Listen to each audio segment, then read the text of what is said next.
Hey YouTube, today we're going to be showing you how to factory reset a Lenovo Android tablet to make it fresh and new and all yours.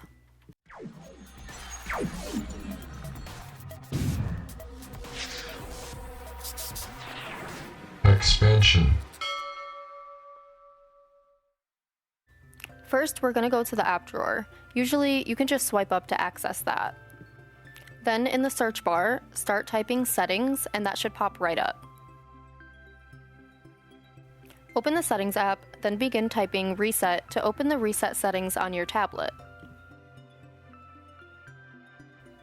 From there, tap the first option that pops up.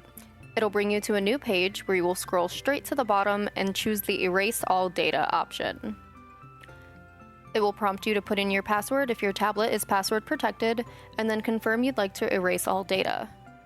After that, the factory reset will begin. Your tablet will restart, and you'll go through all the setup options.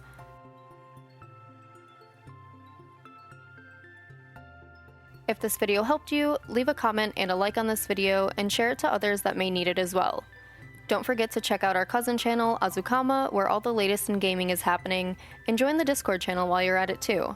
Thanks for tuning in, and we'll see you next time. TecXpansion.